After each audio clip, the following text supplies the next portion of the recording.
Let's talk about it to all my gamers and gamettes, man. This your boy Kano, the brutally honest gamer, back with another video. Let's get it. Let's go. Let's dive straight into it. You feel me?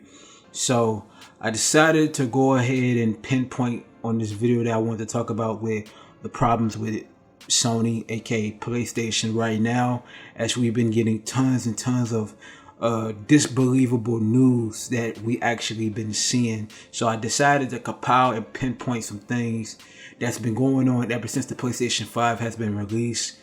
And the key questions that I have right now is, should Jim Ryan be fired or not? Or should they go ahead and try to bring back Sean Layden? All that. So let's go ahead and dive straight into the whole thing. And the first thing I'm gonna actually talk about is basically Japan Studios practically shutting down and basically dissolving in a sense. So let's go ahead and talk about it. Now, if you know Japan Studios, y'all have known the games like, I'm gonna name a couple, the Gravity Rush games, you feel me? And I think it was The Last Guardian, I believe they did. I may be wrong about it, but I know of Gravity Rush for sure. Let's talk about it. Basically, from what I'm seeing when it comes to PlayStation, is they're not dedicating any more time to the Japanese market, and they're kind of dissolving the situation because they want to focus on more games towards the Western market. And that's where I totally disagree at, because Japanese gamers definitely play games in Japan and China and all that. And I feel like that was a bad decision on Sony to actually do that, because Japan Studios actually has some high quality games that they make. It's not as big of a studio situation compared to a Naughty Dog or a Santa Monica Studios. You feel me? But at the end of the day, Japan Studios are known to make some great games, and I don't understand why Sony would do that. That was wrong for them to do that in that sense, and people love that. And it's not because of budget cuts, you feel me? It's basically because they really starting to alienate the Japanese market because of the success of how the PlayStation was in the United States, Europe, Canada, not really South America, because that's more of the Microsoft market. But mainly in Europe and mainly in the US and Canada. That's what PlayStation seen most of the success, but it did see a lot of success in Japan, and it's just a travesty of what they actually have been doing. I find that to be kind of head scratching of why they want to shut down a lot of studios. And if you look at his competition with Microsoft, they're gaining studios, and it looks like they really going to tap into the Japanese market and get studios out of Japan real soon. They might get some of the developers from Japan studios to create games for Microsoft. So that was just a stupid move from Sony. You feel me? Now, we're going to talk about PlayStation Now. Alright? If you look at PlayStation Now compared to Xbox Game Pass got PlayStation Now beat in a major way. And I'm going to explain why. If you look at PlayStation Now, in the beginning when it was released, y'all know they basically had that cloud streaming thing where we mainly been streaming a lot of PlayStation 3 games, PlayStation 2 games, PlayStation 1 games. You feel me? And then PlayStation 4 you'll be able to download or whatever. But now, when you look at PlayStation Now, they rarely update new games, and they have it for a long period of time. If you look at their exclusives on PlayStation Now, they only keep it in that situation for not a long periods of time. It's kind of in a short period of time. And if you look at Game Pass, when you look at Microsoft exclusives, they're in there permanently. So it's never going to go away. And that is a disappointment. That is a disgrace to what's going on at PlayStation Now. We've been seeing those same games ever since PlayStation Now came about. And there hasn't been any significant amount of new games being in there. But don't get me wrong, they've been having new games going in there, but it's been a rarity that has actually been going in there. And I find that to be another head scratcher of Sony. Like, what are you doing? Don't make no sense. So also, let me bring this to the table, my folk. If you look at PlayStation stores for the PS3 and PlayStation Vita, it's shutting down.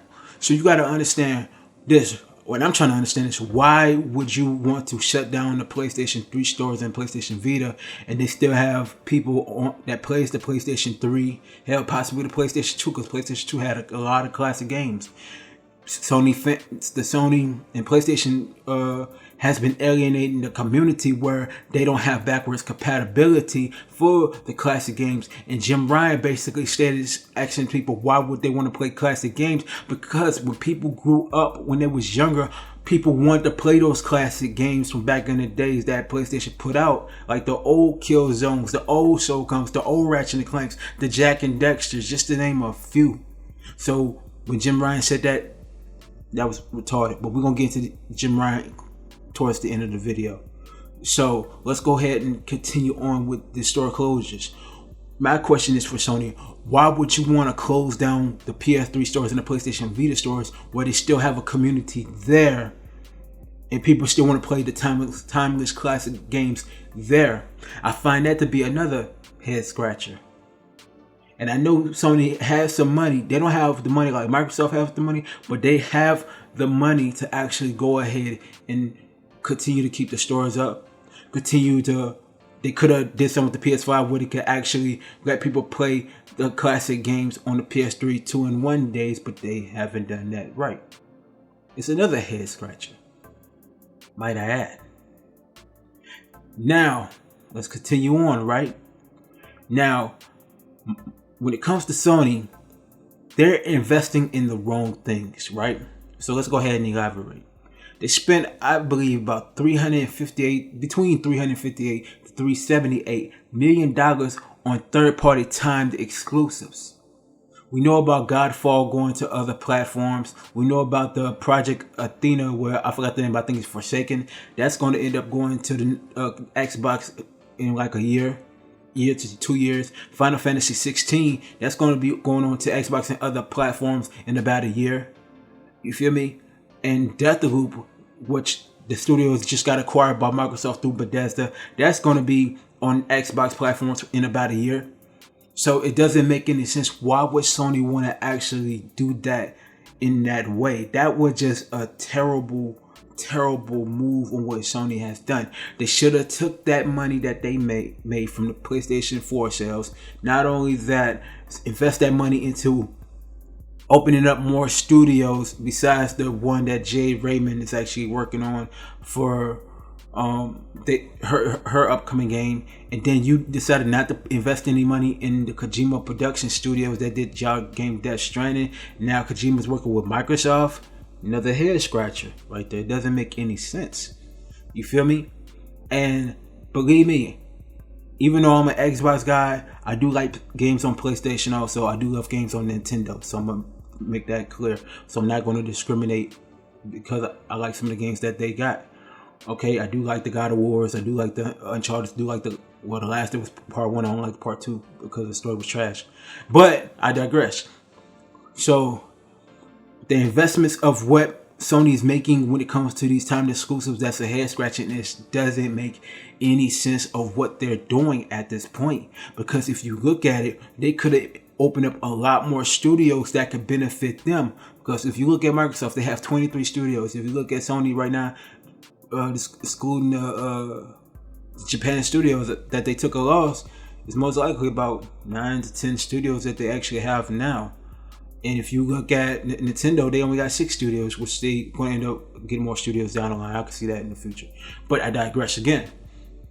Now, if you look at the situation as Sony pertains to be with these investments on third-party timed exclusives, it's not going to be a win-win situation. And the reason why is because not a lot of people are going to be able to get their hands on these games, to play these games, and the sales is not going to be like that. It's because 2 reasons. Scalpers are still getting these PS5s and selling it for high amounts of price, and 2, y'all selling y'all games at $70 a pop, knowing good on well y'all are not going to make a lot of money back for that. You feel me? And if you look at Destruction All-Stars, right? It was released on PlayStation Plus for the month of February, I believe. And people knew that game was bare bones. It really didn't have nothing. It should have been a free-to-play game, and they scaled it down to $20 because it was a bad decision. It was a bad move. It was a head-scratcher on Sony's part.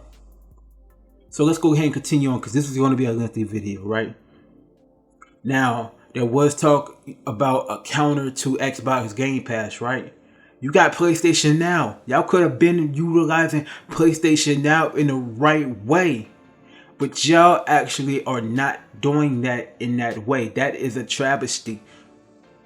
Like I said before, when it comes to PlayStation Now, y'all rarely update that with new games. Yeah, we just got some new games for the PlayStation Now, and it's not even breathtaking. Marvel Avengers is a game that nobody really plays anymore. Borderlands 3 still a phenomenal game.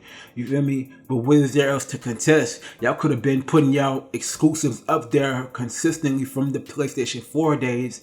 Y'all could have put that PlayStation 5 backwards compatible with the PlayStation 3, 2, and 1 besides the 4. But no, that's going more towards anti-consumer. So let's go ahead and talk about how PlayStation is going anti-consumer. The way that they're doing about PlayStation Plus, the way that they're doing about making all their exclusive games $70, that is not the way to go. That just basically is a cop-out. I repeat, that is a cop-out based off the fact, you feel me, that the production cost of these games is not as high as they think because of the engines that they're using. Hell, most of these game developers be using the Unity engine, the Unreal engine, or they be updating their own engine that they've made in the past. You feel what I'm saying? So it's basically a cop-out, and I think it's a bunch of bull. $70, I think the games should always stay at $60. But hell, what do I know? I got Game Pass Ultimate for a long period of time, so I could play games practically for free. You know what I'm saying? With no extra cost. Since I got the next gen consoles, like as far as the Xbox Series X and S, so I'm cool. But the point I'm trying to make is, this is what I'm getting at too, and this is the fun thing I'm actually talking about. Should Jim Ryan be fired? And in my opinion, I think he should be fired. And the reason why I say he should be fired, because with him, he's more corporate. To me, he's the Don Metric of PlayStation. That's what I said. He's the Don Metric of PlayStation because he's more focused on putting together movies based off the games that's there than actually helping the consumers out to build something of a foundation. If you look at Andrew House, Sean Layden, Yoshida and them, they did a better job than Jim Ryan is when it comes to the consumer base.